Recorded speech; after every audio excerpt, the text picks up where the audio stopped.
las historias que quedan, las historias de los que no llegan son tan importantes o más como las que llegan, ¿no? O sea, ¿cuántos Michael Jordan ha habido, no? O sea, la historia de Michael Jordan realmente, ¿qué representa más a la sociedad? ¿La historia de Michael Jordan o la de todos los que no fueron Michael Jordan? Porque la excepción al final no te habla de... Si el objetivo del libro, y yo creo, bueno, y de, pues, de otros tantos, es explicar el mundo, ¿no? Un poco.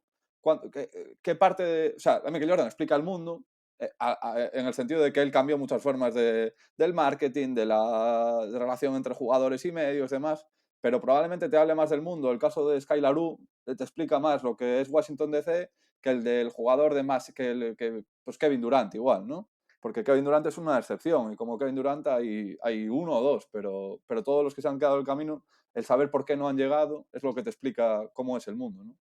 I think everyone walks around with something that you can't see. We all go through it. I don't care who you are. I don't care who you are, man. The best thing that I did was to come out and say, hey, look, I need some help. Estás escuchando Psych and Roll, un podcast donde cada semana traigo pelota, pista y cabeza en forma de invitados para hablar de psicología y baloncesto. Soy Javier Hernández y puedes apoyar este programa dándole like y suscribiéndote en YouTube y iVoox, o bien con tus 5 estrellas si es en Spotify o Apple Podcast donde lo estás escuchando. Y si esto de la psicología aplicada al barro de la pista te llama la atención, te dejo en la descripción un enlace donde puedes descargar gratuitamente mi manual con 10 más 1 maneras de entender tu psicología. Te mando un abrazo y que disfrutes de la charla.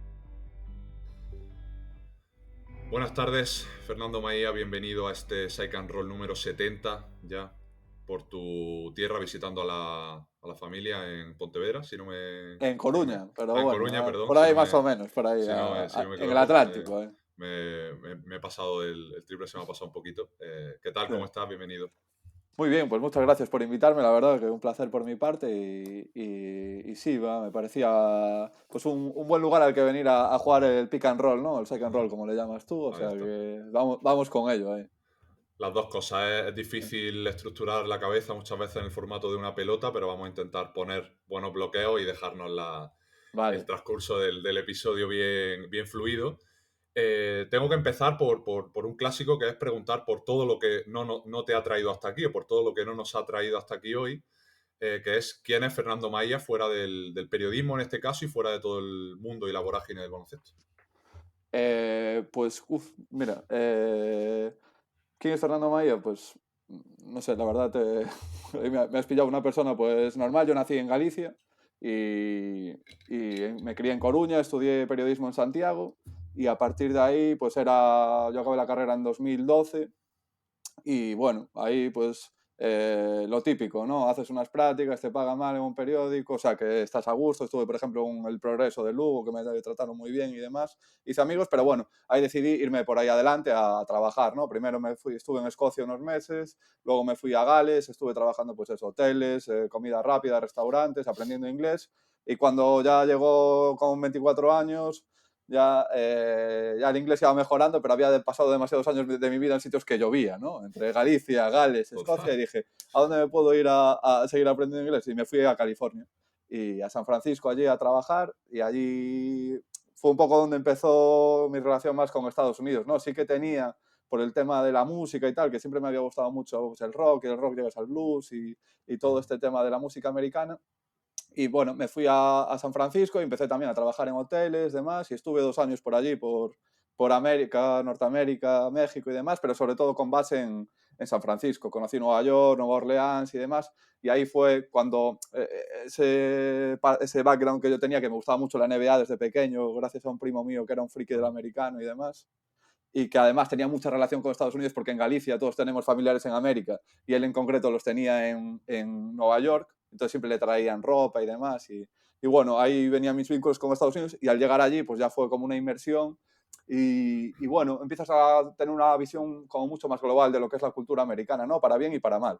Que yo siempre soy un poco rojeras, entonces siempre la había tenido un poco como el demonio, ¿no? Y tal. Claro. Y ahí, bueno, ves todos los matices. Y me volví para aquí, y ahí fue cuando empecé a trabajar de freelance ya, además, y acabé viviendo en el País Vasco porque conocí a mi pareja en Estados Unidos, ella es de Donosti, nos mudamos para allí, Y ahí fue cuando empecé con la idea de hacer un libro, ¿no? En el que mezclase, bueno, empecé a escribir reportajes, cómo enfocar el baloncesto desde un punto de vista cultural, ¿no? Como hacen revistas tipo Libero, Panenka, que a mí me gusta y he colaborado con ellas, con el fútbol, hacer eso con el baloncesto americano, ¿no? Utilizar el baloncesto como una vía de explicar el país y todo ese país que yo había ido conociendo y llegando a través de la música, la historia, la literatura.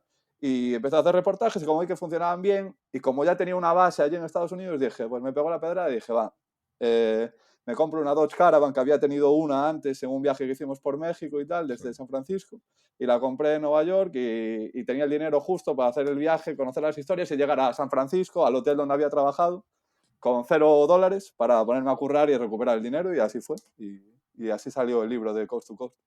Hostia. Para poner en contexto a las personas que nos estén escuchando, toda nuestra vinculación podcaster en el día de hoy surge a través del libro que has escrito, Coast to Coast, que es, bueno, un poco la historia que acabas de comentar de cómo recorres de manera literal, o sea, no un título figurado, un título totalmente literal a bordo de esa Dodge Caravan, pues pues todos los kilómetros, 15.000, lo pones aquí en el... al final, ¿no? Son en el epílogo. 15.000... Sí, lo tengo aquí. Sí. Kilómetro 15.932. ¿no? Sí, Es he de decir que epílogo. es una cifra aproximada totalmente. Vale. O sea, sí, entre que son millas Claro. y tampoco el contakilómetros de la Dodge, llegó un momento que yo creo que ya no sumaba bien y dije, bueno, yo Ya creo que estaba por ahí. al final del libro, cuando cuentas que ya estaba pidiendo el cambio, estaba ya Sí, con la sí, bombona sí, de oxígeno, ya dijo eso, ya ni lo sí, voy a sí. contar más. Pero te gustó el 932 más que el 16.000, ¿no? Que queda un poco mejor. Que Claro, no sea sí, hombre. un número A ver, cerrado. hombre, para darle veracidad hay que poner números, ¿sabes? Dije, pues 932. Lo puse así, en plan, tecleé de manera random y me salió ese y dije, este me gusta. Pues mira, eso queda bonito. He de decirte, Fernando, que del libro lo que más me ha gustado ha sido tu referencia al Red Dead Redemption. Te lo tengo que Claro. comentar. Claro, ahí que ya, bueno, mi pareja que saldrá por aquí porque el vínculo mío con la psicología viene porque mi pareja es una apasionada y por eso me recomendó tus redes sociales y demás. Ella también es una apasionada de la PlayStation y nos pilló la pandemia, justo yo al volver de San Francisco y demás, y la verdad es que nos pasamos el Red Dead Redemption 2 y es un juegazo y una historia tremenda, ¿no? O sea... Si no te impacta es que tienes el corazón más frío que... Sí, a ver. Yo creo que decir en plan, no, es que no me gustan los videojuegos, a ver, o sea, evoluciona, tío. Esto es una historia que con un trasfondo, ¿sabes? En un momento concreto de la historia, unos paisajes, o sea, es una pasada de historia, ¿no? Y la verdad, joder, tiene que hacer referencia. Es cultura americana, ¿no? Al final, entonces... A mí me encantó porque además es al final del libro también y dije, bueno, entonces ya tenía claro en todas las páginas que teníamos que charlar sobre esto, pero ahora muchísimo más porque yo también, al igual que tu pareja, y ahora entiendo que tú, soy bastante friki de todo lo que viene a ser las consolas. Has dado pie a hablar un poco del porqué del libro, Fernando, y fíjate cómo, vamos, yo desde la psicología soy muy fan del contexto, es decir, de que para explicar el por qué nos comportamos, pues siempre hay que mirar un poquito el bosque en lugar del árbol de manera individual, ¿no? Y me gustaría saber un poco si el libro surge una vez ya te has embarcado en ese viaje o es la motivación por el crear una historia que reúna toda tu vinculación con esa música, con la parte cultural de Estados Unidos y con tu propia relación, que ya has comentado que se inició en esa primera inmersión en California. Fue eso lo que te fue dando la motivación de decir, bueno, quiero crear una historia que sea lo suficientemente completa y con la que yo esté satisfecho también. No, el objetivo del viaje era hacer el libro ya, o sea, no... Directamente. Sí, luego en el camino fui haciendo otras cosas, ¿no? Como reportajes para revistas o sí que hice una serie que es otra temática que me gusta mucho, de emigrantes gallegos en Estados Unidos, para una revista de Galicia que se llama Luces. Pero el objetivo principal del libro era, o sea, el objetivo principal del viaje era hacer el libro, ¿no? Y la verdad es que, no sé, a mí me gusta viajar, pero dicen, o eso lo cuenta Ander Izaguirre, ¿no? En sus libros, el periodista vasco que tiene muchos libros de viajes y de ciclismo, que realmente él ya llegó un momento en el que ya no sabía viajar sin ver el viaje desde la óptica de contar una historia, ¿no? Y a mí llegó un punto que me pasa un poco igual y la verdad es que me gusta, ¿no? Viajar con ese objetivo de contar una historia. es algo que me fascina, te pierdes otras cosas, ¿no? Porque obviamente no puedes conocer todo lo que te gustaría como turista, pero Claro. llegas a puntos y a lugares y a momentos que desde la óptica del viaje, disfrutar del viaje como tal, no llegarías, ¿no? Y la verdad, mi forma de disfrutar los viajes principalmente es llegar a lugares en los que pueda contar una historia, ¿no? La historia de ese lugar, o explicar ese lugar, o hacer algo con esa historia. Y a través del libro, el objetivo del viaje era el libro, y a través de ese objetivo pues llegué a lugares, pues eso, como no sé si hablaremos más adelante, pero un entrenador de juventud de la Ribera en un pueblo perdido de Indiana, a un pueblo perdido en el delta del Mississippi, cosas que no llegarías y que a mí me reconfortan, ¿no? La verdad es que esa forma de guiarme en el viaje, ese GPS de contar la historia, me lleva a disfrutar mucho de los viajes a mi manera, y es una cosa que me gusta mucho. Entonces, la verdad, no tenía dudas, como te conté, el objetivo del viaje era el libro y la verdad es que salió todo a pedir de boca. Podía haber salido muy mal, pero tuve suerte y salió bien, la verdad. Salió como tuvo que salir.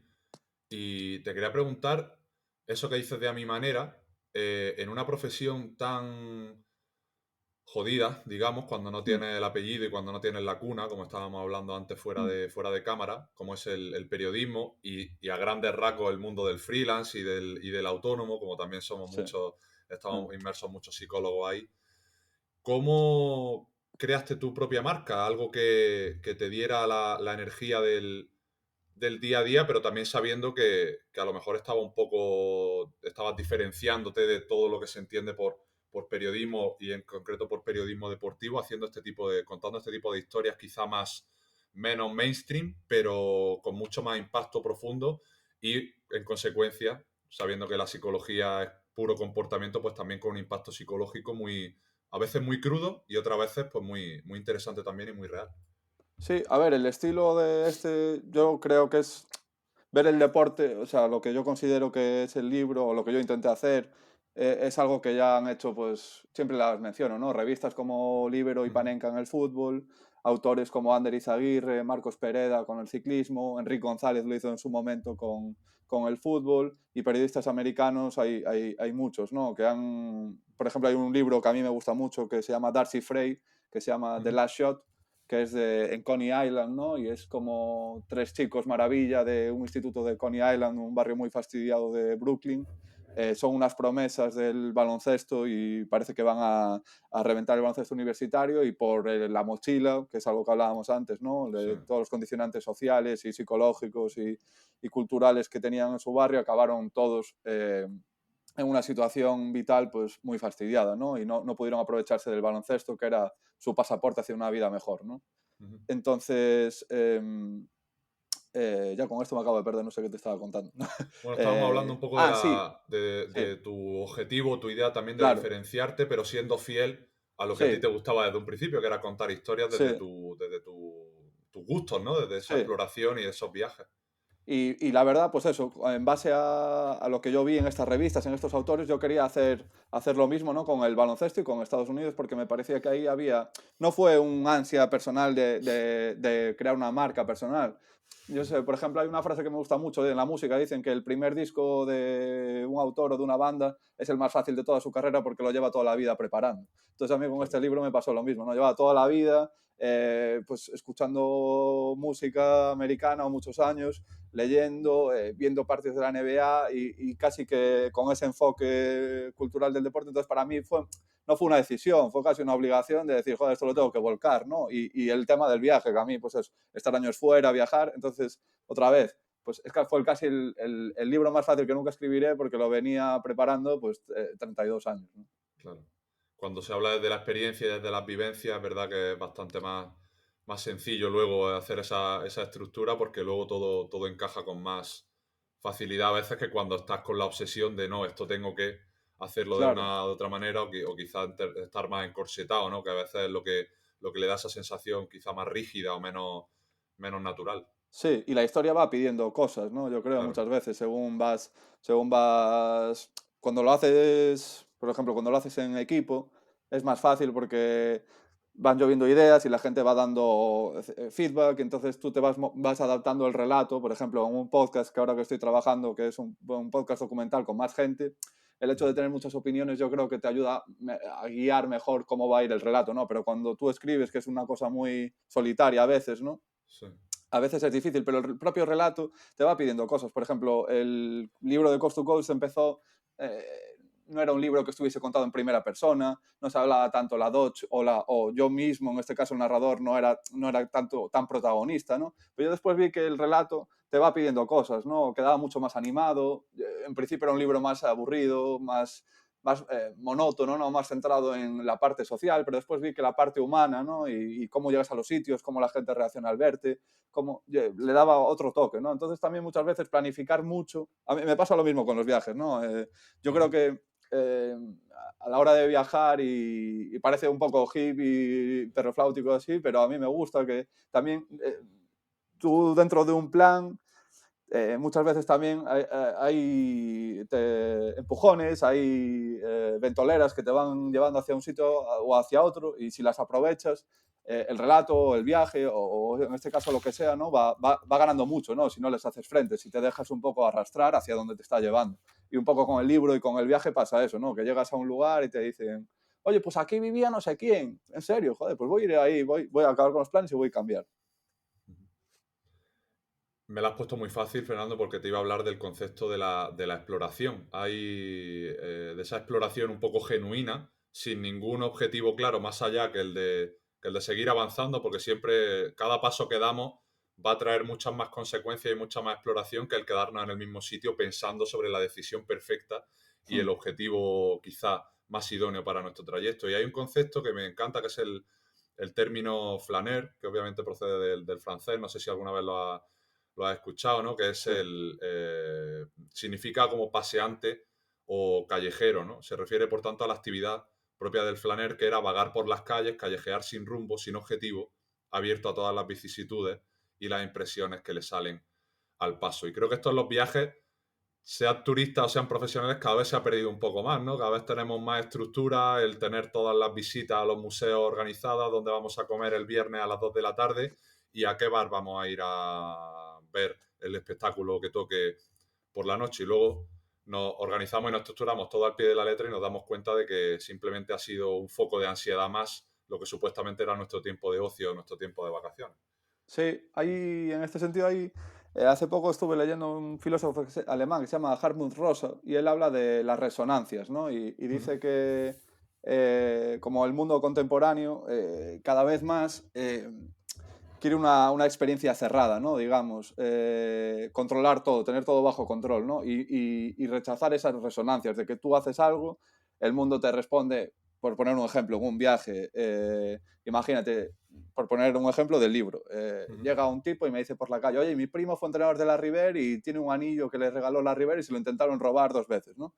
Y tú si mañana tienes pensado llegar a un sitio y dices, bueno, ya, muy bien señor, pero suélteme el brazo, ¿no? Pero otra forma es decir, oye, pues mira, ¿dónde vive tu primo? Tal, pues ir a su casa, ¿no? Y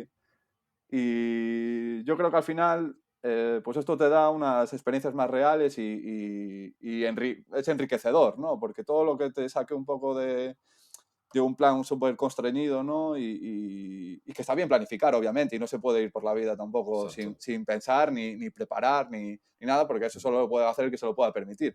Pero sí que yo creo que hay que manejar cierta cintura, ¿no? A la hora de dejarse llevar por estas resonancias de las que habla este filósofo Rosa. Y yo creo que es enriquecedor para los viajes y para la forma de tomarse la vida también, ¿no? Sin duda. Siempre con un término medio, como tú dices, hay un profesor americano que se llama Scott Galloway que dice que todas las personas que te dicen que sigas tu pasión sin mirar atrás y sin ningún tipo de plan es porque ya son millonarias y porque ya son ricas, ¿no? Y no tienen, Claro. no tienen nada que perder, que duda cabe que el colchón económico obviamente es lo principal para muchas de las decisiones que podamos tomar. Te quería preguntar un poco, Fernando, ¿qué término medio hubo en tu viaje? ¿Cuánto hubo de planificación y cuánto hubo de dejarte llevar con todo lo amplio que es este concepto? ¿Tú tenías un poco tus ideas en ese kilómetro 1 y cuánto cambiaron o cuánto tú te dejaste cambiar hasta ese kilómetro 15.932? Pues, hombre, un plan había. O sea, lo primero es el primer cinturón, lo que mencionaba antes, es el dinero, ¿no? Yo tenía X presupuesto Ahí está. y tenía que llegar antes de que se me acabase al hotel donde iba a trabajar en San Francisco, que me iba a quedar a vivir allí, que esos, bueno, me dejaban cierta cintura, pero bueno, estaba constreñido al tema económico, ¿no? Después, la preparación, pues hombre, originalmente sí había hecho una ruta y sí tenía muchos sitios que quería visitar, ya fuese por historias de baloncesto o por historias culturales y sociales que quisiese contar a través del baloncesto, ¿no? Pues por ejemplo, yo había estado leyendo antes de viajar un libro sobre la historia de la salsa, que me parece apasionante, ¿no? Porque todos estos viajes, la música hace viajes a través del mundo, ¿no?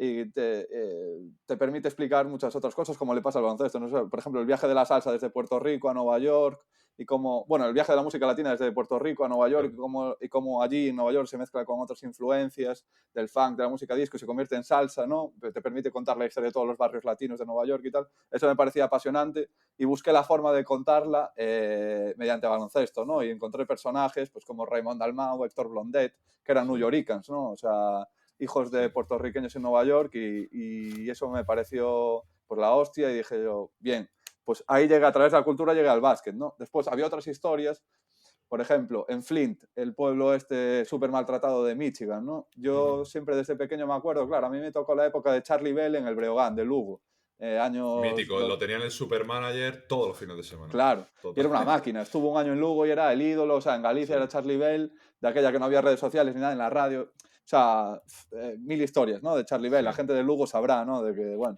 de ganar partidos él solo, máximo anotador y demás. Y yo me acuerdo la historia que contaban en la radio aquella que venía de Flint, de un pueblo que era muy jodido y demás. Y después Michael Moore era de Flint, y después todo el tema del agua de Flint, y después la historia de los Flintstones, ¿no? Que eran los campeones de la NCAA del año 90 y pico, que eran Charlie Bell, Morris Peterson, que después jugó en la NBA, Martin Cliffs, y un cuarto que no me acuerdo ahora. Y entonces dije, yo tengo que ir a Flint, ¿sabes? Es que Claro. es el... No sé hacerlo qué, la verdad. Fui allí Pero ahí pasan a Flint. cosas. Ahí pasan cosas. Claro, o sea, es una ciudad en la que esa vinculación, ¿no? Entre deporte y cultura, es obvio que, y temas sociales allí se da y tengo que ir. Y bueno, y después, pues mira, ahí es un ejemplo de que yo llegué allí y había contactado con un Marcus Davenport, que era un director de instituto de allí, que había hecho un documental, ¿no? Del que yo quedé con él y llegué allí para hablar con él del documental este que había hecho sobre baloncesto callejero en Flint, y él mismo le daba vergüenza, ¿no? Porque ya era un tío de 40 años, lo había hecho con 25 y era como súper hip hopero, en plan de callejero y tal, y decía, me da un poco de vergüenza y tal. Pero él me dijo, tienes que ir a Berston Fieldhouse, que es un pabellón que hay en Flint donde se juntan toda la gente de la ciudad, los buenos, van a jugar allí y tal. Y llegué allí y vi cómo el baloncesto allí era una herramienta, como ellos decían, ¿no? This is what we do, esto es lo que nosotros hacemos, para superar toda esa círculo de mierda que tenían en la ciudad, con la pobreza, con la desigualdad, con la contaminación del agua y demás, como el baloncesto era una vía para abstraerse de todo eso y soltar toda su frustración allí en esa cancha, y generar una especie de identidad, ¿no? Que todos llevaban el tatuaje de Flint.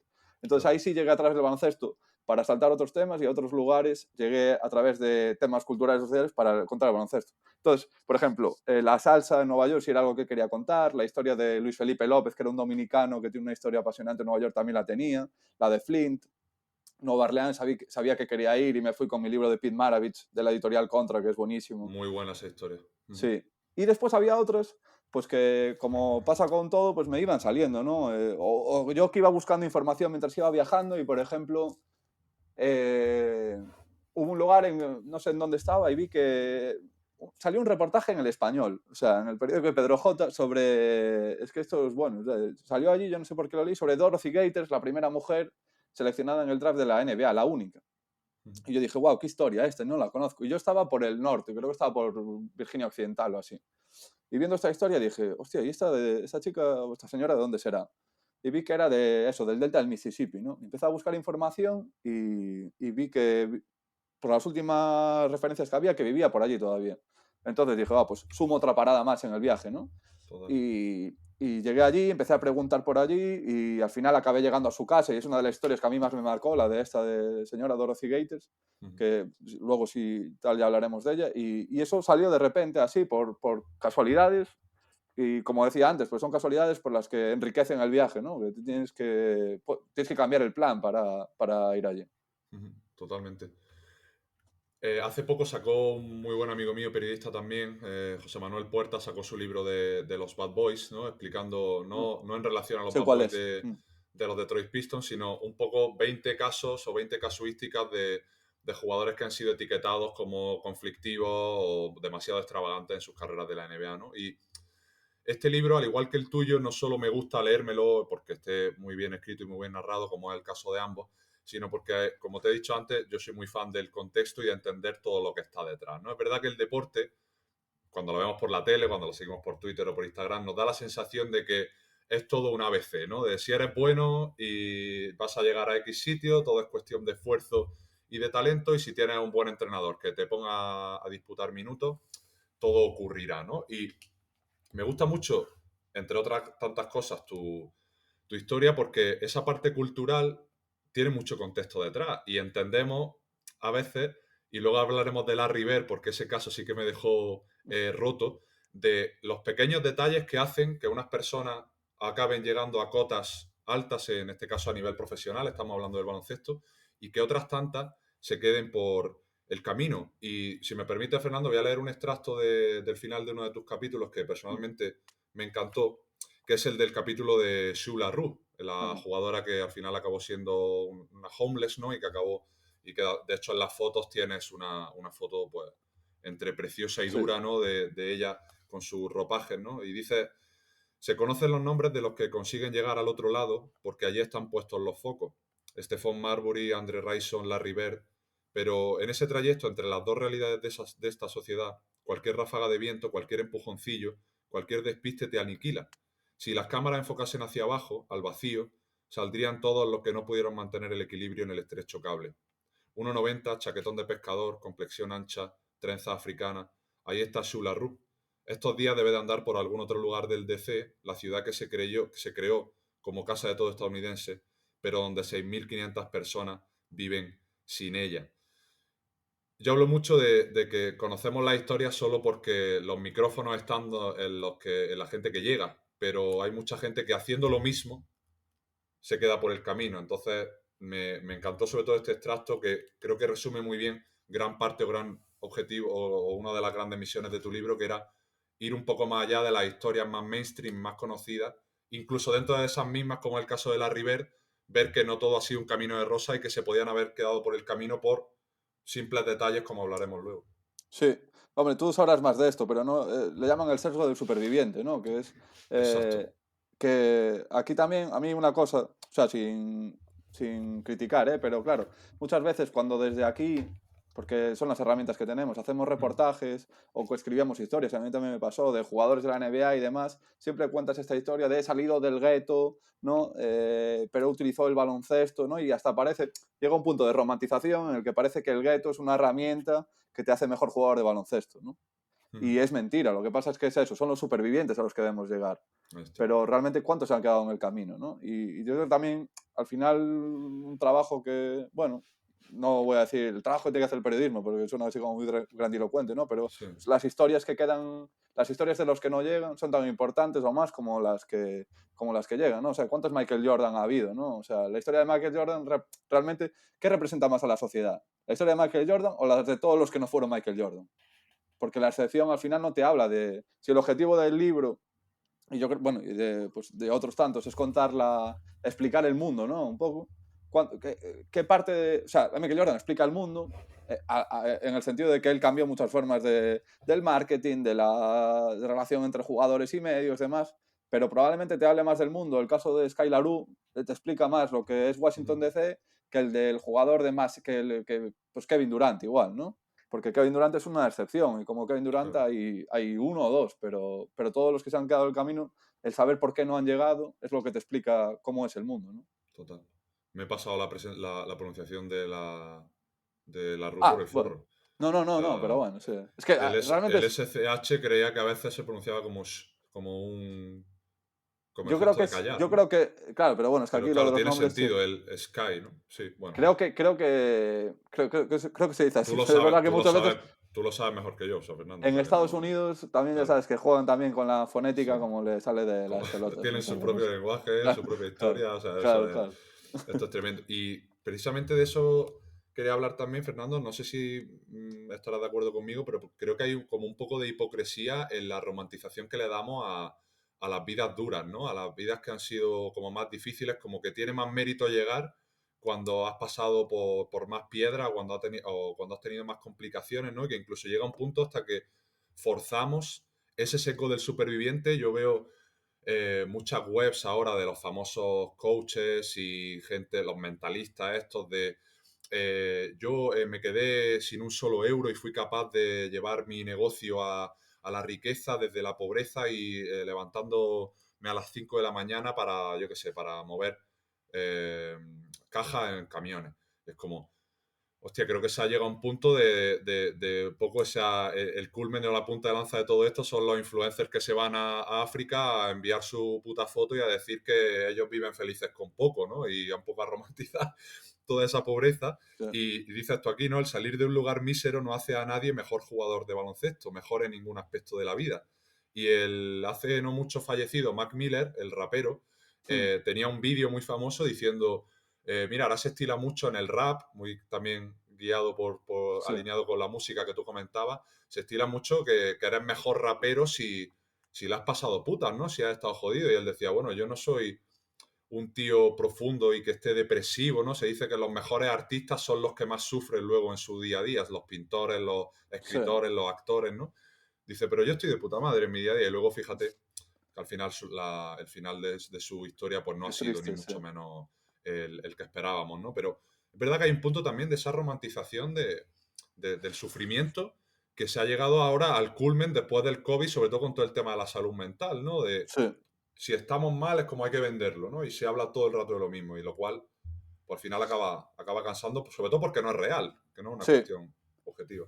Yo creo que, a ver, el sistema estadounidense, ¿no? En este sentido, es muy cruel y lo que pasa es que yo creo que se ha exportado, ¿no? Es el self-made man, ¿no? Ujú. Esta sandez de lo que dices tú, ¿no? Parece que te da reputación el habértelo, tú te lo has hecho todo tú solo, tú has salido de la nada tú solo. Ujú. Y bueno, es una idiotez, ¿no? Porque realmente básicamente el trasfondo, y eso lo habláis mucho vosotros, los psicólogos, es si no lo haces bien es culpa tuya, ¿no? O sea, Ahí tú está. tienes todo lo que necesitas pero es una sandez, o sea, nadie es nada solo. O sea, si yo he tenido la oportunidad de escribir un libro, tú has tenido la oportunidad de hacer esto, es porque hemos tenido a nuestros padres, hemos tenido amigos, o sea, toda una red de apoyo, ¿no? El Estado, una sanidad Somos pública, hombres blancos, eso heteros, ya por normativos. descontado, claro. Sí, O sea, no entender todo eso, nadie hace nada solo, ahí ¿no? está. Y utilizar otra vez, volvemos a lo de antes, ¿no? Esto, a los supervivientes, ¿no? Para justificar un sistema cruel en el que te dejan botado a tu suerte, utilizar a las excepciones que con poco apoyo o saliendo de un entorno jodido lo consiguen, no es más que eso, una justificación para mantener un sistema en el que básicamente pues, se mantienen, ¿no? Las élites en el mismo lugar y las no élites se mantienen en su sitio ahí contra el suelo, ¿no? Apretados. Totalmente. Bueno, el problema es ese, que esa mentalidad ultraliberal americana, pues ahora pues la ves por lo que dices tú, pues muchos influencers o incluso partidos políticos que te venden esta idea cuando dices que la vida va de otra cosa, ¿no? Tal y como la veo yo. O sea, va de eso, de apoyos mutuos, de cuidados, de que tú no eres nadie sin todo el apoyo que has tenido alrededor y que no valoramos, ¿no? Yo, por ejemplo, hay una anécdota que a mí me pasó trabajando y la cuento mucho, trabajando en el hotel y me parece muy significativa, ¿no? De cómo encaran la vida, la diferencia entre cómo encaramos la vida en la sociedad aquí, o todavía lo hacemos, con Estados Unidos. Y yo, por ejemplo, el hombre que que llevaba el mantenimiento del hotel donde yo trabajaba en San Francisco tenía una novia, ¿no? Y una pareja que vivía allí en un barrio que era un barrio de San Francisco en el que había mucha gente viviendo en la calle. Y la mujer esta, por X condicionantes, que tampoco me lo sé bien, un día lo dejaron y no sé qué, y a la semana se la encontró durmiendo en la calle a ella. Joder. Y entonces, él es neozelandés, ella era norteamericana, o sea, de Estados Unidos. Y tenía el número de su hermano. Y al parecer llamó a su hermano y le dijo, oye, que me he encontrado a tu hermana aquí durmiendo en la calle en San Francisco, y que le dice su hermano, que vivía en Colorado. Oh, bueno, pues qué pena, la verdad. ¿Quieres que te mande 50 euros y se los das? No. Y esa reacción, que bueno, que puede ser que su familia tuviese X historia y demás, pero sí que es algo habitual que esos vínculos familiares, sociales, el Estado allí no está tan presente, la familia no está tan presente, todo este tipo de vínculos son mucho más tenues, ¿no? Se pueden romper en cualquier momento. Y ahí es cuando se ve, no es normal que una ciudad como San Francisco, que es de las más ricas del mundo, un 10% de su población esté viviendo en la calle. Pero eso, ¿por qué es? Porque es que ese individualismo que se proclama, ¿no? Ese self-made man, las personas que se hacen a sí mismas, es mentira. Si tú no tienes nada, un tejido alrededor de familia, de amigos, de Estado, de alguien que te cuide, lo normal es que acaben 10.000 personas viviendo en la calle y en la ciudad más rica del mundo. Claro. Sobre todo que cada vez se expande más la horquilla, ¿no? Entre los que viven bien o muy bien y los que luego no hay clase media, ¿no? En este tipo de sociedades tan individualistas, el que llega, hay un concepto que a mí me gusta mucho que es el de winner takes all, ¿no? El que lo consigue se lo lleva todo, y eso implica que al final no queda un poco como la peli esta famosa que salió en el COVID, de El Pozo era, ¿no? Creo que se llamaba, una peli que salió en Netflix, Sí, ya sé, que era la como de las que plantas. la de las plantas, que le daban Sí, de comida a los primeros, sí, y luego si te tocaba a lo mejor el piso 150, pues al final lo que tenías que sí. hacer era Es matar al de al lado para la comerte ley de todo, la ¿no? jungla, ¿no? Ahí está. Mm. Y precisamente eso es esa polarización la que muchas veces se genera. Y a mí lo que más rabia me da de todo esto es que se está filtrando algunas veces ese mensaje al deporte y a la propia salud mental de todas las personas, ¿no? De si tengo depresión es mi culpa, si estoy viviendo en un contexto que me está asfixiando en el trabajo es porque no lo estoy gestionando lo suficientemente bien. Todos son tips, consejos y ayudas de cómo tú puedes gestionarte mejor tus propios problemas en lugar de, oye, quizá hay que mirar un poco hacia afuera. Y me gusta mucho una frase del filósofo Marcus Gabriel que dice que hay veces que no hace falta un psicólogo, sino un sindicato. Pero te iba a decir esa misma frase, Justo tal esa, cual. ¿no? Sí. Y yo se lo digo mucho incluso a la gente que trabaja conmigo de, hostia, el entrenador no te saca, no sabes por qué, no se comunica contigo. Tienes una compañera que encima te está haciendo la vida imposible en el piso porque nunca friega los platos. Lo normal es que te cueste dormir. O sea, no es una cuestión tuya de que tengas que hacer mindfulness todos los días para reducir tu ansiedad. Es que tienes un contexto que este año es una putísima mierda.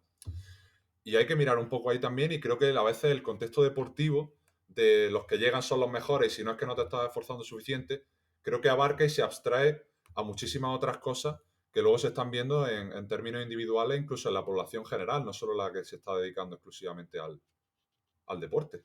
Sí, sí.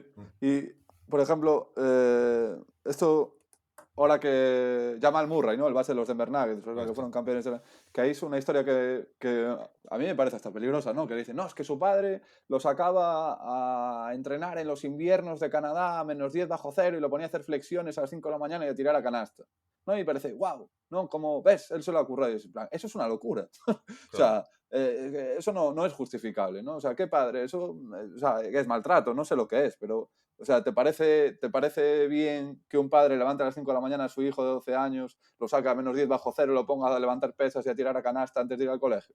No, vale, o sea, y es justificable porque ahora él sea el base de los campeones de la NBA. Pues sigue sin serlo, ¿no? Pero no tratar con cuidado estas historias, entonces, es que me parece muy peligroso, ¿no?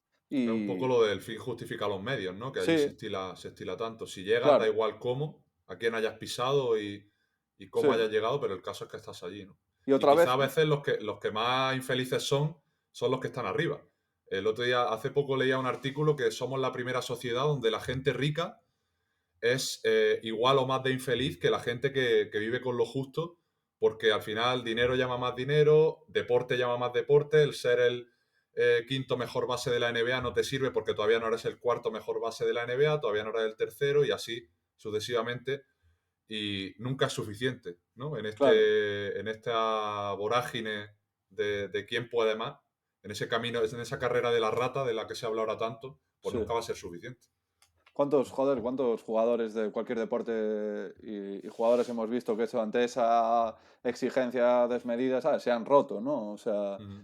que, pues, no, el último John Wall, que tiene una historia de, ¿sabes? De plantearse, que es una historia durísima, que hay un artículo muy interesante en la de Players Tribune, esta de, Sí, hace un mesecito lo entrevistaron en un podcast también, donde se extiende sobre todo el tema y, joder, es muy, muy duro. Ujú. Sí, es una historia muy dura. Y después también hay otra cosa aquí que hablando de la gestión de, que no todos son, ¿cómo decirte?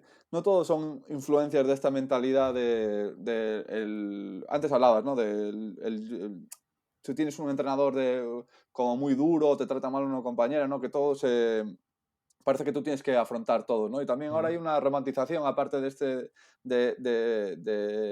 hecho de buscarte tú las castañas, tú solo y las Sí, habichuelas, también de ahora como que se tira un poco contra esta forma más democrática de gestionar los equipos, ¿no? Dice, no, es que los entrenadores ya no tienen la mano dura que tenían claro. antes, ¿no? Ya nadie es como Bobby Knight, que no te insultaba y casi te pegaba. ¿Estás de acuerdo con eso? O sea, realmente que hay cosas en las que hemos evolucionado para bien, ¿no? Que es como yo creo y lo veo yo por ejemplo jugaba a balonmano, bueno, es un equipo territorial en Guipúzcoa, ¿no? Y veías que los chavales jóvenes pues realmente ya no quieren lidiar con X cosas que tú, cuando yo era juvenil, los entrenadores sí me cago en tu puta madre, no sé qué, cosas así, ¿no? Y dicen, pues es que ahora los chavales son más blanditos. Y dices tú, La no, es que generación los de chavales, cristal, ¿no? sí, eso, ahora igual los chavales no quieren aguantar lo que tú no deberías haber, no deberíamos haber aguantado en su momento, ¿no? ¿Sabes? Porque Claro. realmente, porque ahora pues los entrenadores saben cómo gestionar a personas, ya no es el mismo sistema. Y esa nostalgia también de esa mano dura, que bueno, viene todo a lo mismo, Sí. también es peligroso, a mí me parece peligroso. A mí. El todo pasado fue mejor. Se critica mucho a Ponsarnau ahora, ¿no? El entrenador de Bilbao Basket Sí, por lo blando que es, por que no es muy expresivo emocionalmente, cuando al final es simplemente una cuestión de aprendizaje y que ojalá que todo vaya en la línea de que no tengas que ser el Sara Jasikevicius de turno o sí, o Obradovic. el Obradovic de turno para que tus jugadores te escuchen, ¿no? Tienes una frase que me encantó en la línea de esto, Fernando, hablando del caso de Jorge de Gutiérrez, del Mm, jugador mexicano, de sus intentos por hacerse un hueco en la NBA, su contrato de 10 días en Brooklyn, en fin, todo este tipo de situaciones, hasta que ya lo dio por perdido, bueno, intentó forjar su carrera por otros lares, que dice lo de que Ítaca nunca llega, ¿no? Que sí, al final Ítaca es el 10, es en la perfección y eso es como la zanahoria y el burro, ¿no? Jamás la vamos a alcanzar y precisamente con la obsesión de alcanzar Ítaca nos estamos perdiendo otras tantas paradas en ese camino de Ulises, ¿no? En el que sí, sí. las sirenas siempre van a estar ahí tocando los cojones, Básicamente. pero Sí. te lo vas a perder por precisamente mirar demasiado a Ítaca y no fijarte en otras oportunidades, ¿no? Sí, eso dicen que no sé si, nunca sé si fue Eduardo Galeano o Eduardo Galeano citaba a alguien Sí, que le decían ¿qué es la utopía? ¿No? Y dice, es algo que tú caminas y siempre está en el horizonte y sigues caminando y la utopía sigue estando en el horizonte. Y decían, entonces, ¿para qué sirve la utopía? Dice, para seguir caminando. total. No, y bueno, en ese sentido, claro, es verdad que también es difícil, ¿no? Yo me imagino en el caso de Jorge Gutiérrez, ¿no? Pues también tuvo que ser duro, pues asumir pues igual eres, no iba a decir mediocre, pero igual no llegas al nivel que te esperabas y lidiar con ello tiene que ser muy difícil, ¿no? Y es algo que todos también, Mm, yo creo que lidiamos con ello en nuestro día a día, hay cosas que tienes que asumir o que tú igual quizás te marcas un objetivo y no llegas a él, pero también tenemos que aprender a saber lidiar con las frustraciones, digo mediocridad, no sé si es la palabra correcta, pero con mm. el no ser no llegar a las cotas que esperamos y yo creo que es algo importante, no lo sé, tú sabrás más de este tema que Sin como duda, psicólogo que eres. lidiar con el rechazo. Al final Mm, vivimos en una sociedad donde nos vinculamos constantemente y las interacciones generan también sufrimiento, pero no solo con gente a la que estamos conociendo, con la que queremos generar un vínculo profesional, sino con nuestras parejas, nuestras familias, nuestras amistades. Vamos a también que tener que surfear todo eso. Y precisamente te quería preguntar cómo encontraste tú el término medio durante el propio viaje de hasta aquí lo intento. ¿Cuenta alguna anécdota durante el propio libro de rechazos de entrevistas, entre comillas, o de conversaciones que al final no llegaron? hasta dónde llegó hasta dónde llegó el pushing, ¿no? De ese Fernando de decir, vale, no, o incluso dentro de las propias entrevistas, creo que el caso de Lucia Harris, que es bastante, Sí. digamos que no se quiso extender demasiado en ciertas cosas porque le generaba un malestar incluso hablar de su propia carrera, lo cual es curioso, ¿no? Dice, no fuese a ser que el recuerdo la pusiese enferma. Me gustó mucho Sí. esa parte de decir, hasta qué punto también luego, y volvemos a hablar del sufrimiento, las carreras generan unos condicionamientos en el futuro de la hostia, del recordar el sufrimiento por el que has pasado y que en ese momento romantizabas por un objetivo, luego acaba siendo la maldición que te persigue hasta el día en el que te mueres. Sí. Yo, mira, para empezar con hasta qué punto tú puedes hasta qué punto puedes empujar, ¿no? O buscar algo. Yo, por ejemplo, hay dos historias ahí que la principal es la de Luis Felipe López, ¿no? Que yo dije, va, me voy a ir a buscarlo y lo quiero encontrar y quiero hablar con él y convertirlo en protagonista de su capítulo, ¿no? Entonces iba preguntándole a todo el mundo me hablaba de él, veías que tiene una importancia en el barrio dominicano, en Washington Heights, ahí increíble, todo el mundo sabe quién era Luis Felipe López, todo tal. Conseguí su teléfono, lo llamé, no quería, él después me estaba dando largas todo el tiempo y así pasan días hasta que yo me tenía que ir de Nueva York ya porque tenía que seguir, ¿no? Y después, pues ya preparando el libro, pero ya en ese momento decía, coño, al final la historia no es que... O sea, no voy a dejar de contar esta historia porque él no me lo quisiese contar. Realmente la historia es que todo el mundo habla de él menos él, ¿no? Claro. Y entonces, bueno, al final, pues lo que hablamos antes, si tú vas con un plan muy preestablecido y dices tú, o es Luis Felipe López que me habla, o O no no es cuento nada, nada, claro. pues ya está, se jode. Pero si realmente, pues decir, al final la historia cambió, ¿no? También tú puedes planificar muchas cosas, pero hay cosas que no se pueden planificar realmente. O sea, da igual lo que planifiques, tú no sabes si este tío de repente te va a dar largas durante 7 días y tú te tienes que ir. Entonces, la historia también, lo que te contaba antes, ¿no? Se va adaptando a las condiciones que se van dando. Entonces, la historia al final no fue que, oh, Luis Felipe López me contó que fue muy feliz, tal. No, el caso es que todo el barrio lo conocía a él y todo el barrio me hablaba de él y todo el mundo se podía pasar 30 minutos hablando de él, menos él mismo, que él pasaba de hablar de él. Entonces, esa al final fue la historia, ¿no? Y después, hablando de Lucia Harris Sí, y es que te he a mí mezclado esta... ahí dos, te he mezclado ahí Sí, dos. no, pero está bien, porque Mal es jugado que... por mi parte. No, muy bien, muy bien, muy bien. Tengo que buscarme la vida ya, después con el pase que me das. Pero Lucia Harris, a mí es que me parece la historia más... A mí la que más me marcó del libro, sin duda fue esta. Por todo, ¿no? Porque es que es eso. Yo conocí la historia, lo que te conté, en el español sale una historia, la primera mujer drafteada, la única mujer drafteada en la NBA. Y yo, wow, qué interesante y tal. Y aparte, vivía en el delta del Mississippi, con todo lo que ello conlleva, ¿no? De la historia del blues, de toda esa historia del Mississippi, pues del sur, ¿no? Que sale un poco en la primera temporada de True Detective, de los libros de Faulkner, que es todo medio mágico y demás.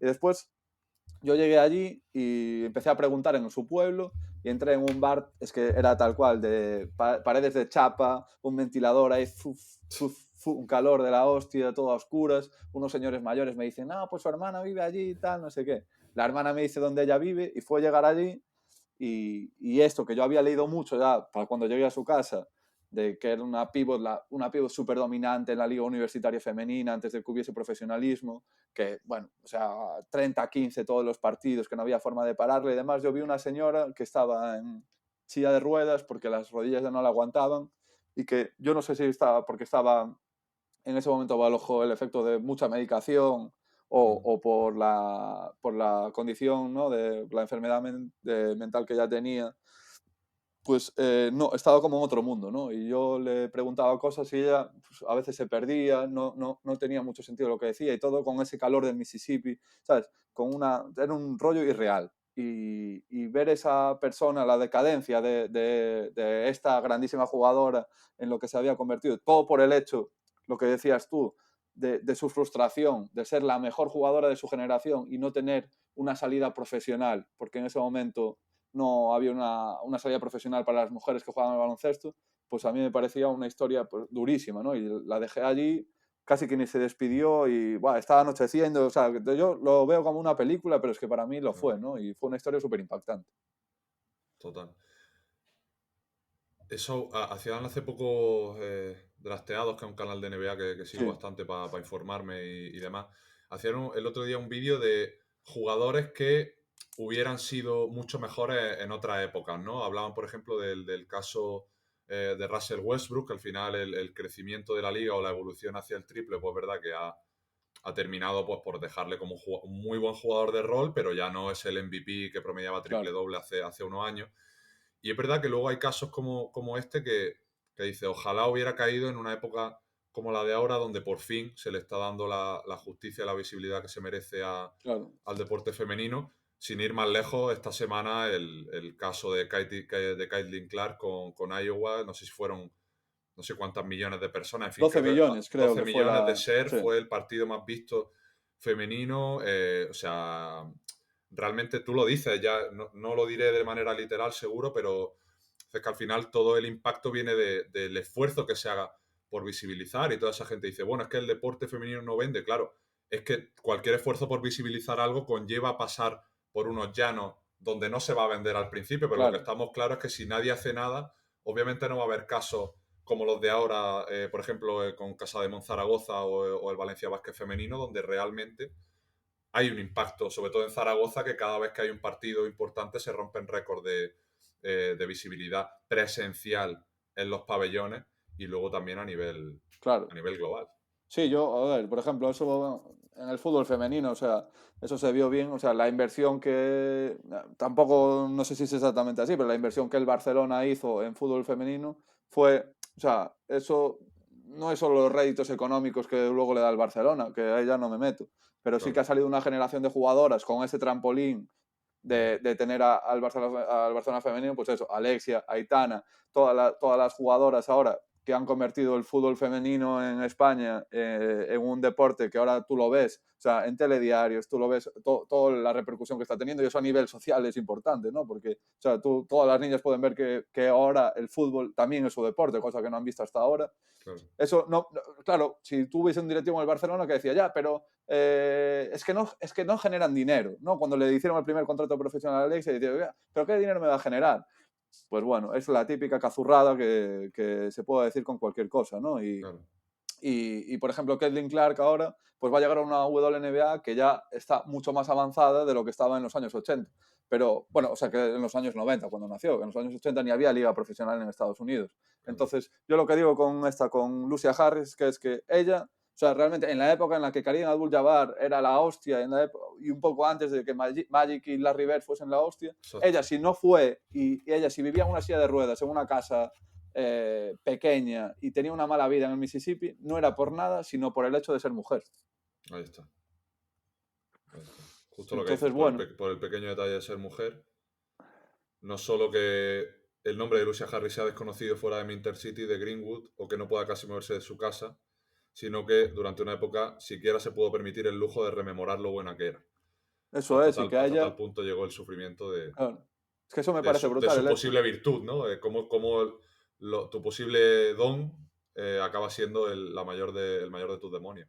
Sí, y es que ella no podía, tal cual, durante muchos años no podía ponerse partidos de baloncesto porque es que le dolía, que, Total. pues eso, imagínate lo que es tu vida, ¿no? Una pasión en la que realmente eres una fuera de serie, pues no te sirva más que para estudiar en una universidad y después, pues, ser entrenador de un equipo femenino de instituto, y que no te haya servido para nada más que para estar donde estabas y no estaba en un buen lugar. Y es eso, y no se puede explicar, le puede dar muchas vueltas, pero la única razón para ello es que era mujer y no Ahí hombre. está. Ahí está. Fernando, quiero hablar del último caso, que para mí fue el que más me gustó, obviamente por su calado, pero también por cómo lo cuenta y por la curiosidad de la historia, la cual desconocía, que es el de Larry Bird Sí, y su entrenador, Gary Holland, ¿puede ser? Gary Holland, exactamente. Sí, sí. Exacto. Bueno, ya lo leíste, que te lo mencioné hace alguna newsletter, hace 3 o 4 semanas, creo Sí, que fue. Y voy a recuperar un extracto que es verdad que creo que reúne muy bien gran parte de lo que estamos hablando aquí, de al final los pequeños detalles marcan la diferencia entre un jugador que podría haber seguido conduciendo camiones de basura en vez de convertirse pues, en uno de los mejores 10 jugadores de la NBA, sí. como es ahora. En concreto, pues dicen muchos, ¿no? El segundo mejor alero después LeBron James, claro, Sí. que barbaridad tras barbaridad pues ha tenido que poner su puesto entre los, Claro. entre Insistió los demasiado, mejores. insistió demasiado. Insistió demasiado y durante demasiado tiempo, y el que le queda, que ahí aún Sí. no sabemos, ¿no?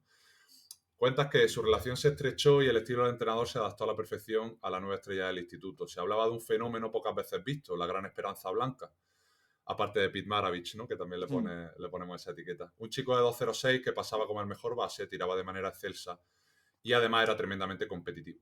Como era obligado en aquellos tiempos, la Universidad de Indiana, equipo referencia del baloncesto estatal, intentó reclutarlo.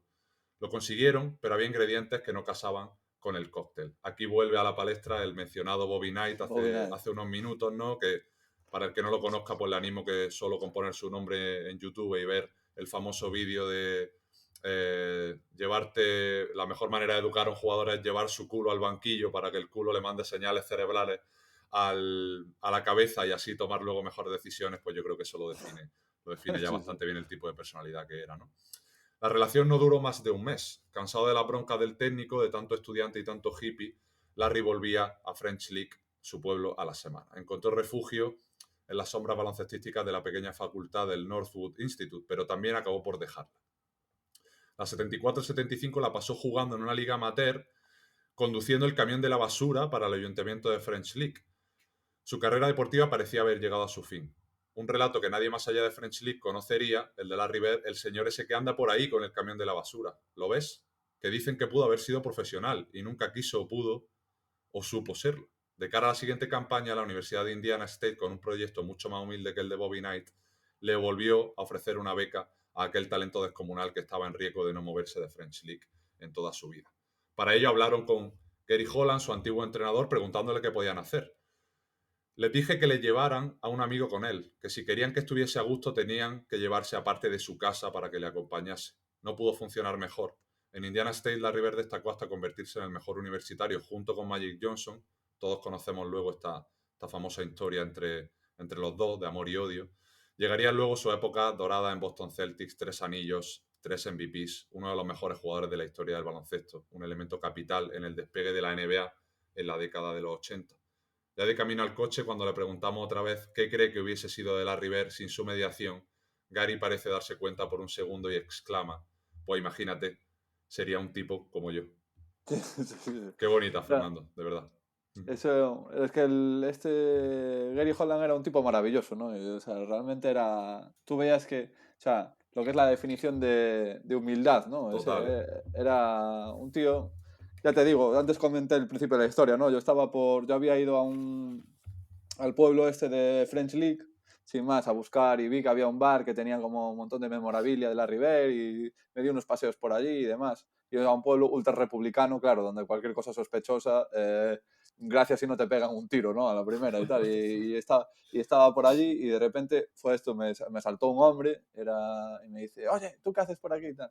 Y yo le conté, no, bueno, estoy buscando historias de la Ribera, y me dice una frase que a mí ya te dice lo que es el pueblo. Me dice, ese sí que le podía patear el culo a los negros, ¿no? Y yo, wow. Y tal. Y me dice, pues yo tengo un primo que lo entrenó y tal, y me contó la historia de Gary Holland. Entonces y le digo, ¿y dónde vive? Y me dice, va, para allá, en una casa allí, perdida y tal. Y fui con la furgoneta y claro, de repente le aparece un tipo allí, a Gary Holland, que es un hombre que no salió de French League en toda su vida, ¿no? Ni siquiera cuando Larry Bird casi lo invitaba a ver partidos de la final universitaria contra Magic Johnson, el partido que todo el mundo querría haber visto, claro, que le gusta el baloncesto, ¿no? Michigan State contra Indiana State, tal. Bueno, ni siquiera ese partido fue, ¿no? Él se quedó allí siempre y yo llegué allí en la furgoneta a su finca, ¿no? Y él así de entrada, pues claro, o sea, como hostil, ¿no? ¿Y tú qué haces aquí, no? Entonces le conté y bueno, después de unas leves sospechas, el tío pues ya me empezó a contar toda esta historia de cómo fue entrenador de Larry Bird y demás. Y claro, llegó un punto en el que le dije, tío, básicamente, pero que Larry Bird sin ti no sería nadie, ¿no? Básicamente. Literal. Bueno, no sería nadie, sería, pues hombre, que sería Larry Bird, pero sería un tío que andaría por allí, como tú, Claro. por ahí pescando, tal, lo que sea, cazando. Y él por un momento es eso, dijo, hostia, pues coño, tienes razón y tal. Pero después ya volvió a lo suyo, ¿no? Que, bueno, Larry era un grandísimo jugador y él era un tío allí que andaba por el pueblo, que iba a misa. Que, joder, mira, le construí ahí la casa a mi hijo y tal, era de lo orgulloso que estaba, ¿no? Claro. Y eso, o sea, hablando a raíz de esto, ¿no? De que las historias, eso hace poco, yo no lo había leído, el libro este que es tan famoso, Sapiens, del Yuval Noah Harari. Harari. Sí, entonces tiene una reflexión que es curiosa, que seguro que, bueno, que está escrita por más autores, pero que muchas veces la historia la vemos en retrospectiva, ¿no? Y parece que todo lo que ocurre es como que estaba condenado a pasar, ¿no? Sí. Si tú lees la historia de Larry Bird desde el presente hasta tal, hasta sus inicios, pues tú dices, claro, es que era un grandísimo jugador que estaba obligado a ser un gran jugador en la NBA, ¿no? Pero que en cada uno de esos años siempre hay encrucijadas que por una razón u otra las historias que vivimos cogen. Pues la de Larry Bird, hubo un momento en una crucijada que igual el camino más fácil es que Larry Bird nunca odiase el baloncesto. Solo que ahí apareció Gary Holland, que era un tío muy amable, que era un tío que lo cuidó como si fuese su hijo, y gracias a eso, a la aparición por sorpresa de Gary Holland como segundo entrenador de un equipo de baloncesto y que el entrenador titular se fue, pues Larry Bird cogió el camino de llegar a ser una gran estrella de la NBA. Pero lo normal quizás es que no hubiese pasado, ¿no? Entonces, por eso, que muchas veces vemos como inevitable y que pasen las cosas que han pasado, pero quizás como Larry Bird hubo otros 20 y los otros 19 sí están con el camión de la basura en su pueblo perdido de Estados Unidos, diciendo que podía haber sido un jugador de la NBA y todos le diríamos, ya, sí, ¿qué me estás contando? Pero Claro, igual es verdad. totalmente. Y a veces el preguntarnos el what if, ¿no? El qué hubiera pasado si, en lugar de orientarlo hacia la potencial rumia, ¿no? Como decía el Doctor Strange en la famosa peli Sí, de Infinity War, cuando se sí, imaginaba los 14 millones de escenarios, nos sirve un poco para, desde mi punto de vista, creo que como seres humanos infravaloramos bastante el azar, ¿no? Y por lo tanto sobrevaloramos mucho el control que tenemos sobre ciertas situaciones. Como que todo lo que hacemos estaba meant to be, ¿no? Como dicen allí en sí, Estados Unidos. Como sí. estaba ¿cómo se dice? Estaba como predispuesto a pasar, ¿no? Como que Sí, sí, sí. iba a Era el ocurrir. destino. Sí, Exacto, era una cosa que iba a caer por su propio peso, ¿no? Y creo que este tipo de historias, yo cuando la leí dije, tío, es que es tal cual. Al final, por cualquier detalle, puede cambiar la historia o el devenir de muchos equipos y de muchos jugadores. Ahora el podcast que están haciendo Redick y LeBron, me estaba viendo sí, anoche el tercer episodio, que por cierto es el que más me ha gustado sí, de los tres, y hablaban del cambio de chip de esos Miami Heat del primer año, cuando pierden la final contra los Dallas Mavericks de Nowitzki, al sí, segundo. Y LeBron cuenta que aparte de obviamente de la responsabilidad que él asumió, porque dice que hizo las peores finales de toda su carrera en esas contra Dallas, dice que el Spoelstra llegó a la pretemporada siguiente y puso a Chris Bosh de 5, cuando por aquel entonces todavía se estilaban los equipos con dos interiores, por este caso claro. Chris Bosh con Haslem, con Joel Anthony, Eric Dampier estaba en ese equipo también, Sí, que incluso el propio Ilgauskas. Y dice que ese cambio fue como, joder, qué drástico, pero al final qué detalle fue para abrir todo el espacio que le generaba, por lo tanto, a Wade y a LeBron para que Chris Bosh acabara siendo una amenaza, siendo un pivot tirador, antes que todos los pivot tiradores que fueron en consecuencia de eso, pues los Pau Gasol, Marc Gasol, los Brook López luego reinventándose y el baloncesto como lo conocemos ahora, ¿no? Al final son pequeños detalles con el estandarte de Stephen Curry, ¿no? Que es el que más ha cambiado todo este sí, baloncesto, pero si nos miramos un poco más allá, son pequeños detalles los que al final se acumulan y acaban cambiando la historia y el porqué de que ciertos jugadores pues acaben siendo Larry Bird o acaben siendo conductores de camiones de la basura o jugadores menos dotados o total. con menos fama, ¿no? Eso, bueno, volviendo un poco al Noah Harari, él dice que la historia es caos, ¿no? Y que no hay Esto, forma de explicarla. Y yo, por ejemplo, no sé si te gusta el ciclismo, a mí yo soy muy apasionado también de las bicis, ¿no?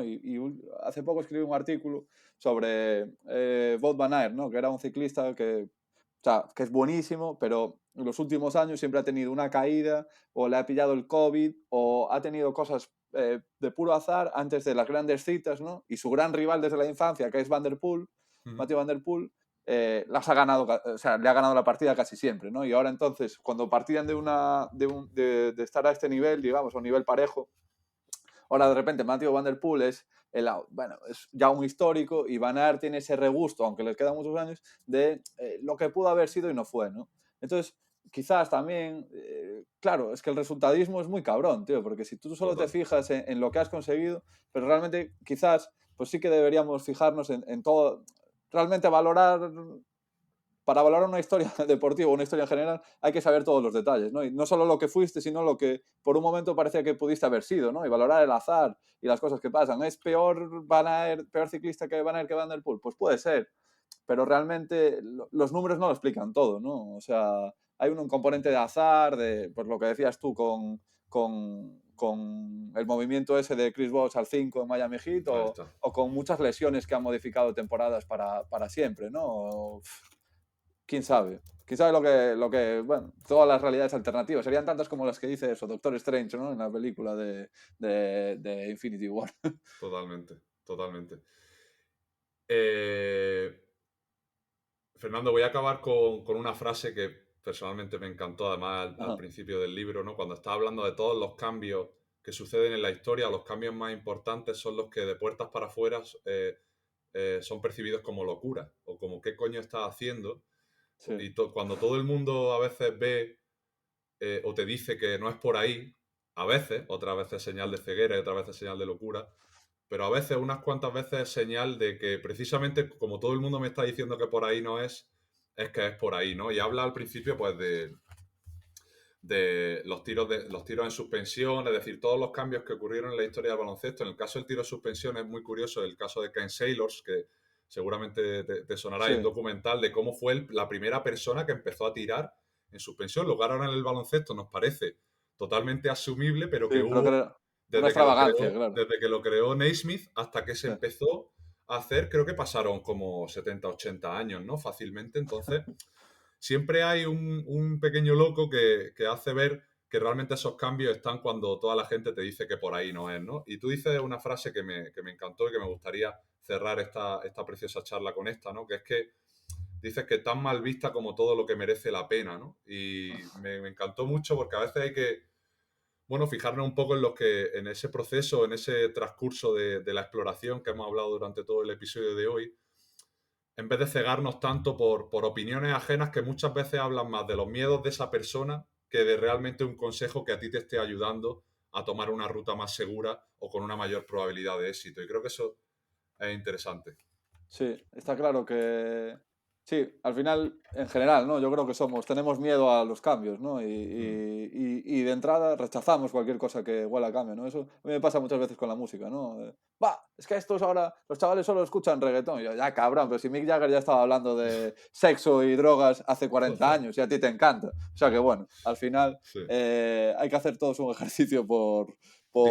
Dice Bad Bunny que... joder, ¿cómo dice? Dice, aunque mi música no sea sana, yo no inventé el sexo ni la marihuana. Dice en una canción y es que es tal cual. O sea. Exactamente. A ver si nos vamos a poner puritanos ahora. Claro. No habría nada peor. Pero nada, oye, muchas gracias por la conversación. Ha sido un placer. Se me ha pasado rápido, la verdad. Sí. No, de verdad quería agradecerte todo este camino que me otorgaste al hacerme llegar tu libro. De verdad que me lo pasé genial y te digo ya...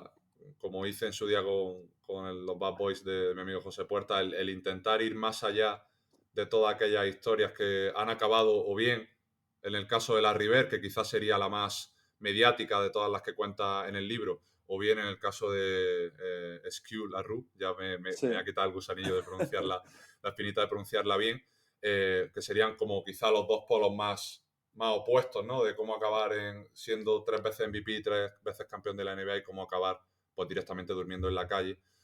De verdad que me ha encantado conocer qué hay más atrás. También se nota y se percibe mucho tu interés, tu pasión por contar historias, por esa parte cultural, la manera en la que la mezclas con la música sin realmente que sea algo forzado. También, sobre todo la parte de Nueva Orleans, también me gusta mucho. Luego los vínculos esos con Puerto Rico. En fin, me parece de verdad una historia tremenda. Dejaré obviamente el enlace al libro en las notas del episodio, este Coast to Coast. Un viaje por los márgenes de los Estados Unidos a través del baloncesto. Para los que lo estáis viendo en YouTube, pues os dejo la portadita para que así no os lo perdáis. Y Fernando, te dejo el micro abierto en este día de abril, seguramente, no sé si frío y lluvioso por allí, por Coruña, pero la probabilidad pues es alta y si no es ahora, en una hora puede cambiar, ¿no? Porque al final allí si la vida es cambiante, el tiempo en Galicia lo es mucho más, ¿verdad? Exactamente, exactamente. Aquí ves lo que te decía de tener cintura con las historias, ya nos acostumbra de que en verano, el día más caluroso del verano, siempre salimos con un chubasquero por si acaso, ¿no? Tú ibas ya, tu Entonces historia de aprendizaje ya iba expuesta a Eso es. esos cambios, Sí. y de verdad agradecerte el ratito que hemos echado y te dejo el micro abierto pues para que cierres este episodio 70 de Psych and Roll pues como te apetezca. Pues la verdad, no tenía pensado nada, pero mira, ya que hablabas de las historias, ¿no? A mí, eso, que es mi pasión, contar historias al final, y yo creo que sea de lo que sea, o sea de la historia más nimia o la más importante, cualquier historia que se queda sin contar, sobre todo las de los perdedores, las de gente como Skylar U, las de los que no conocemos la mayoría de las personas, cada una de esas historias que se queda sin contar se va a perder. O sea que es importante siempre hablar de los que pierden, porque son los que nos hablan más de nosotros. Porque la mayoría perdemos. Y nada, yo como tengo partido el domingo del Depor, pues ya hago un récord y nada, y muchas gracias y nada, un placer de conversación, la verdad. Never be ashamed of wanting to be a better you. Period.